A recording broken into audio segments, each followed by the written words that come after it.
প্রচলিত যুদ্ধের ধারণা দ্রুত বদলে দিচ্ছে আধুনিক সব ড্রোন প্রযুক্তি, আর সেই পরিবর্তনের অন্যতম চালক এখন ইরান। নিষেধাজ্ঞার ভেতর থেকেও কিভাবে একটি দেশ বৈশ্বিক সংঘাতে প্রভাব ফেলতে পারে তার বড় উদাহরণ এই ড্রোন কৌশল। ১৯৭৯ সালের পর আন্তর্জাতিক নিষেধাজ্ঞার মুখে পড়ে ইরান। বিদেশি প্রযুক্তি ও সহায়তা বন্ধ হয়ে গেলে দেশটির প্রকৌশলী ও শিক্ষার্থীরাই হাতে নেয় উদ্ভাবনের দায়িত্ব।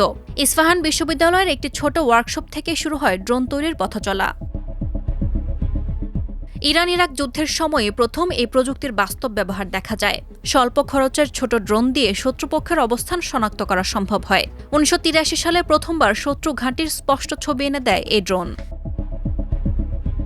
পরবর্তীতে শুধু নজরদারি নয়, আক্রমণাত্মক অস্ত্র হিসেবেও ড্রোন ব্যবহার শুরু করে ইরান।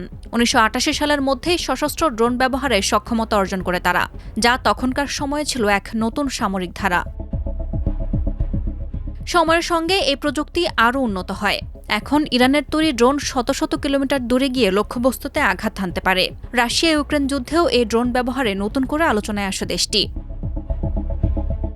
তবে সবচেয়ে বড় পরিবর্তন এসেছে কৌশলে।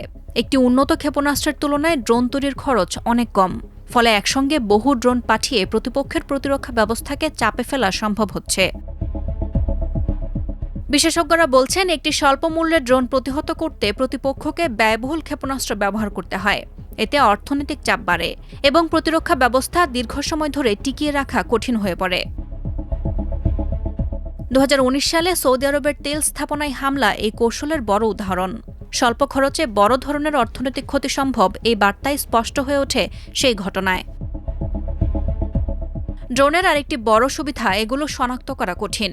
কম উচ্চতায় ও ধীরগতিতে উড়ায় অনেক সময় রাডারে ধরা পড়ে না। একসঙ্গে বিপুল সংখ্যক ড্রোন পাঠালে প্রতিরক্ষা ব্যবস্থার উপর বাড়তি চাপ তৈরি হয়।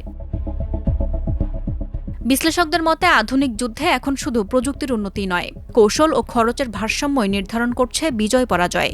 আর সেই সমীকরণে নতুন মাত্রা যোগ করেছে ইরানের ড্রোন কর্মসূচি। সাদিয়া ইয়াসমিন, প্রথম আলো।